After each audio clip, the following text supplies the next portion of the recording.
YouTube? Welcome back to Kupo Gamer. I'm Marco, and today we have a lot to talk about.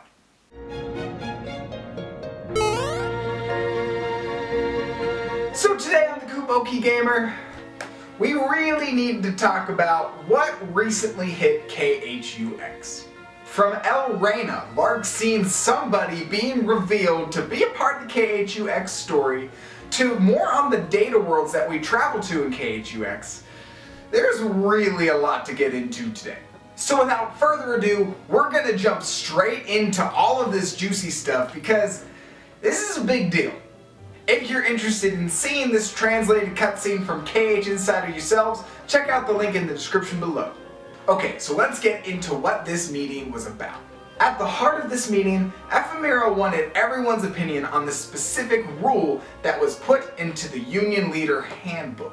This rule states that Wielders have to fight each other in competition. At the start of this meeting, Brain informs everyone that Laurium is not going to be in attendance, but whatever Ephemer decides upon, Laurium agrees with it.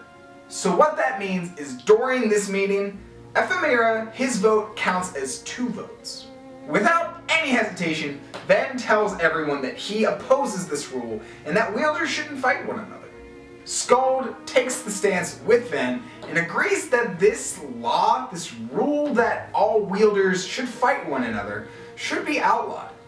Brain's vote on this matter is that the rule should stay in place. The vote then falls in Ephemer's hands. And to Ven and Skuld's shock, Ephemer decides to uphold this strange rule.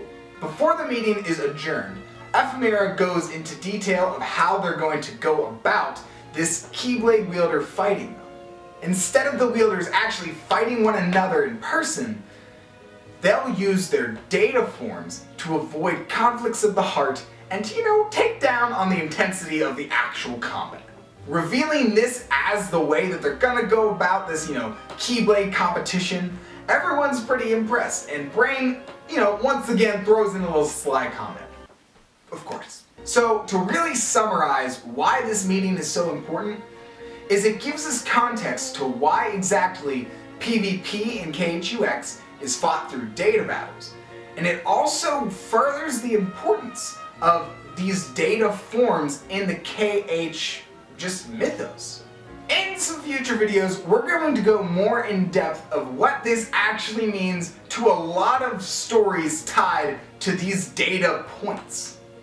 So the next thing we gotta talk about with this cutscene, it's the crazy big one.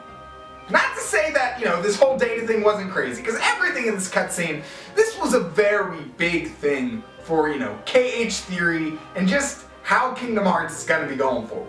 Okay, so let's take a dive into Ephemer and Laurium's conversation leading into the reveal of Elrena. So this part of the cutscene starts with Ephemer real concerned about this rule that makes all of the wielders fight one another. As he's being all thought-like and all stoic and worried and all that stuff, Laurium comes into the room and he starts to talk to Ephemer. He proceeds to tell Ephemer that he's looking for someone who should have become a dandelion, but he hasn't been able to find them.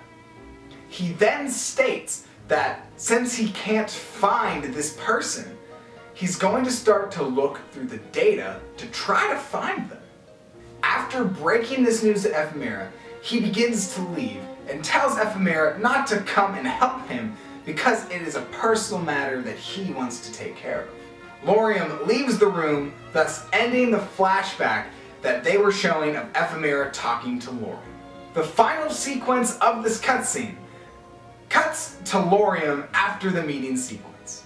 It shows Laurium walking through Daybreak Town, finding the person he was looking for.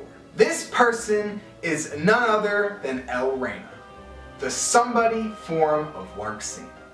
Now, according to the current translations, Laurium then proceeds to ask Elrena if he could talk to her about his sister, Strelitzia. The cutscene ends with that. Now, as we're all aware, this little bit of dialogue has sent the community into like a frenzy.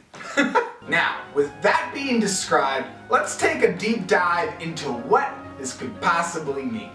Now, since this translation came out, there's been some confusion due to the nature of translations about what exactly Marluxia was saying with his sister being Strelitzia. Now, whenever this came out, there was confusion thinking that Strelitzia might have been Larxene's sister. This translation also kind of stated, though, that Marluxia was referring to Strelitzia as his sister. But the cherry on top of this confusion is that the current translation is stating that Marluxia actually didn't state at all that Strelitzia was either of their sisters, but he just said, Sister Strelitzia. Now, let's take a few ticks to think about this. Now, sister is a word that, yes, can mean your relative or someone related to you. This would be the case if Marluxia was actually saying, yes, Strelitzia is my sister. Or, yes, Strelitzia is Larxene's sister. The way that Marluxia is saying sister in the current translation is giving me the vibe that he's calling Strelitzia sister, like in the way that fellow cultists or organization members call each other like brother blah or sister blah, welcome back to the meeting.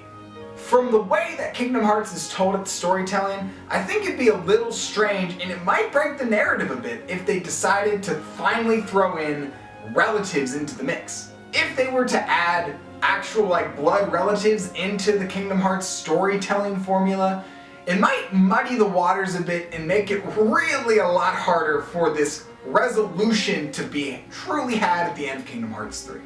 With that being said, I feel like it makes a lot more sense if Marluxia was talking in the sister tense of Strelitzia being an important part of his agenda, like a member of his own organization, or somebody he's trying to recruit or is already recruited. This also kind of fits Marluxia's agenda, what we saw in Chain of Memories. If the Chain of Memories Marluxia didn't have the memories of the KHUX Laurium, he's still traveling in a similar passion that his somebody was, thus creating the coup against the organization, creating his own organization within Organization 13. It would make a lot of sense if he was trying to make his own gang during the KHUX era that would tie into the events of KH3. It would also be supported with the way that Marluxia worded this in one of the trailers we saw. Him pledging allegiance to the one true organization kind of rubbed me a strange way to begin with. It would make a lot of sense if Marluxia was saying that to cover up his true motives and, keep under wraps his own agenda and his own organization. The final thing really worth mentioning in this cutscene is the way that Laurium was talking to Elrena. Laurium approaches Elrena as if they don't know each other. Or at least he's aware that Elrena does not have a memory of knowing him. He starts the conversation by asking if she is Elrena. She then proceeds to say, yes, I am. And then Laurium proceeds to ask her about Strelitzia. The dynamic of this conversation is very strange, and it sets it up once again to make Laurium feel and look like a master manipulator. Now, Elrena not knowing who Laurium is, this possibly could be explained by this Elrena that Laurium's talking to. It very well could be the data version of Elrena that, Laurium was referring to before that he was looking for. Yeah, thanks Kingdom Hearts, thank you for being hella confusing, as always. If that's the case, and this Elrena is actually the data form of Elrena, it could explain why Elrena does not know that this is Laurium and that they know each other. If it's not an updated version of that data Elrena, or the memory of Elrena knowing Laurium was taken out of the data form of Elrena for a specific reason, I don't know, it's a possibility, and I don't think we're gonna get this clarity until Kingdom Hearts 3 comes out. So we're just gonna have to sit on this and take into thought that this is strange. So yeah, that's pretty much the extent of this cutscene. All in all, it was a very important one to the KH timeline, and it's really getting the scene crazy set up for, what exactly is gonna go on in Kingdom Hearts 3. So now's the time for the comment shout out of the day. What were your thoughts on this crazy new cutscene? There's a lot going on, so yeah, feel free to go ham all out in the comments down there. So yeah, let us know below. So if you like what you saw here today, feel free to like, subscribe, and flick that notification bell for all the things coming at you from Kupo. Links to our social media will be in the description below, so feel free to check us out on Twitter and Instagram, especially now to be a part of our Forge the Keyblade giveaway. We are so crazy close to 500 subscribers, all thanks to you guys. So with that being said, once we hit this 500 mark goal, we're going to be revealing what this Keyblade is going to be looking like, as well as how we're going to be building it and giving it away to one of y'all. So if you're interested in obtaining this Kupo synthesized family Keyblade, check out our social media for more information. Well, that's about all the time we got for today. So thanks for stopping by our cozy little nook of the internet. I'm Marco, this is the Kupo Gamer. It's been so real, and we'll see you next time. This is so confusing. It's awesome, but we just need KH3. Help us, Daddy Nomura, to understand your cornucopia of ever-changing ideas and spices thrown into the stew that is Kingdom Hearts 3.